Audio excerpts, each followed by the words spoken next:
Assalamualaikum warahmatullahi wabarakatuh. Alhamdulillahi rabbil alamin. Wabihi nasta'in ala umurid dunya waddin. Asyhadu an la ilaha illallah wahdahu la syarikalah. Wa asyhadu anna Muhammadan abduhu wa rasuluh. Amma ba'du. Alhamdulillah, kita bersyukur kepada Allah Subhanahu wa taala atas segala nikmat dan segala kebaikan. Kemudian salawat beserta salam, semoga Allah selalu menyampaikan kepada Nabi kita Muhammad sallallahu alaihi wasallam. Allahumma shalli ala Muhammad wa ala ali Muhammad. Kaum muslimin, kaum muslimat, jamaah salat zuhur yang dimuliakan oleh Allah Subhanahu wa taala. Di zaman ini banyak orang tua begitu sibuk bekerja siang malam demi mencukupi kebutuhan materi anak-anaknya. Dari anak masih kecil sampai anaknya dewasa, orang tua terus-menerus memeras tenaga dan pikiran agar apa? Agar anak-anak tak kekurangan. Mereka membelikan pakaian terbaik, menyekolahkan di tempat terbaik ternama, bahkan memenuhi berbagai keinginan anak-anak mereka. Namun ironisnya, tak sedikit di antara anak-anak itu yang justru tumbuh menjadi pribadi yang tidak tahu terima kasih. Mereka merasa selalu kurang, selalu menuntut ini dan itu, dan tak memahami jerih payah orang tuanya. Hati orang tua pun sedih, sakit, perih. Pengorbanan waktu dan kasih sayang seolah tidak dihargai. Di sisi lain, ada pula orang tua yang hidup dengan sangat sederhana, tak banyak harta yang bisa diberikan kepada anaknya. Namun mereka hadir sepenuh hati untuk anak-anaknya. Mereka tanamkan nilai-nilai akhlak. Mereka dampingi anak-anak mereka belajar dengan cinta dan keteladanan. Dan lihatlah, anak-anak yang seperti itu tumbuh dalam kehangatan iman, menjadi pribadi yang soleh, penuh hormat kepada orang tuanya, dan berjiwa tangguh. Setelah menjadi orang tua, kita mungkin semakin memahami bahwa warisan terbaik yang wajib diberikan kepada anak-anak bukanlah tumpukan harta, melainkan akhlak yang mulia dan ilmu yang benar. Harta, Bapak Ibu kaum muslimin, bisa habis. Harta tidak akan selalu bisa menolong kita, dan yang pasti harta tidak bisa memberi ketenangan jika jiwa kosong dan akal tak terisi dengan petunjuk.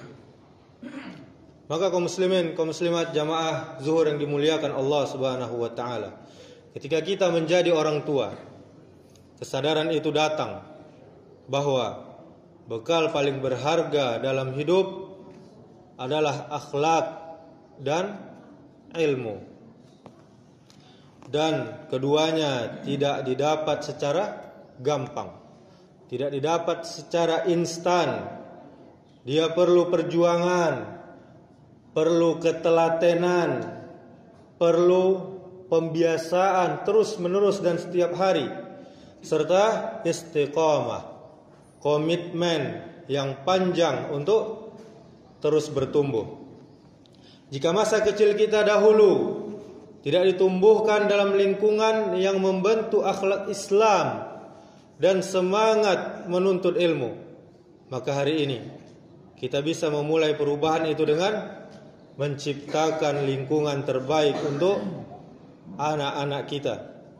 Lingkungan yang dipenuhi dengan keteladanan, contoh-contoh yang baik dari para orang tuanya, penuh dengan nasihat, penuh dengan ilmu, dan penuh dengan adab-adab Islam.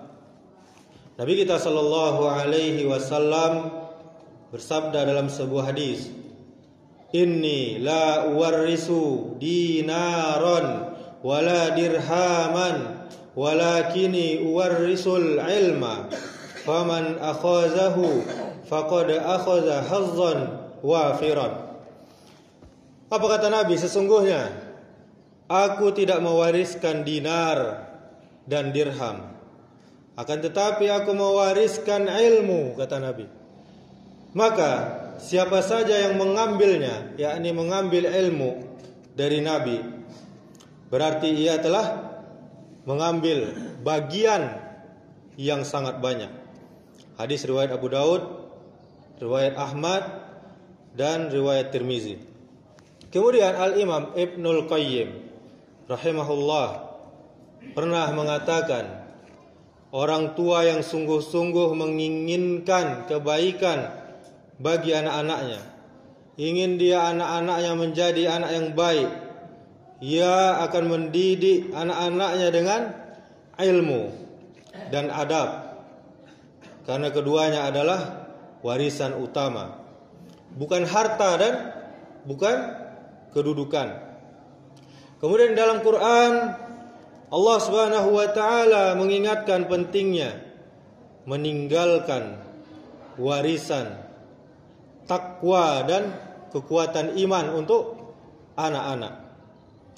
Apa bunyi ayatnya? Wal yakhsha alladzina law taraku min khalfihim dzurriyyatan di'afan khafu 'alaihim falyattaqullaha wal yaqulu qawlan sadidan. Dan hendaklah takut kepada Allah Subhanahu wa taala orang-orang yang seandainya meninggalkan di belakang mereka anak-anak yang lemah, yang mereka khawatir terhadap kesejahteraan mereka. Oleh sebab itu, hendaklah mereka bertakwa kepada Allah, dan hendaklah mereka mengucapkan perkataan yang benar.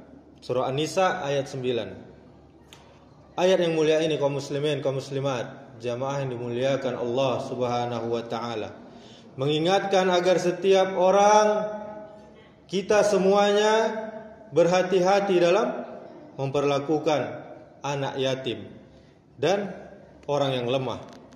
Sebagaimana mereka takut bila meninggalkan keturunan dalam keadaan lemah, maka mereka pun harus menjaga anak-anak yatim dengan penuh kasih sayang, berkata yang baik, lemah lembut, dan bertakwa kepada Allah Subhanahu wa taala. Kemudian poin nilai yang bisa kita terapkan di dalam surah An-Nisa ayat 9 ini, yakni empati sosial. Kita menyadari bahwa kondisi anak yatim dan keturunan yang lemah, nanti anak kita akan menjadi yatim setelah kita meninggal, sama dengan anak-anak kita sendiri, sehingga harus dijaga dan diperhatikan. Kemudian tanggung jawab menjaga amanah ketika mengurus harta, hak, dan kehidupan orang yang lemah. Kemudian takwa kepada Allah, menjadikan rasa takut kepada Allah sebagai landasan dalam setiap keputusan. Kemudian jujur, siddiq, berkata yang benar, selalu berkata jujur, selalu adil dan bijak, terutama dalam masalah yang menyangkut hak orang lain.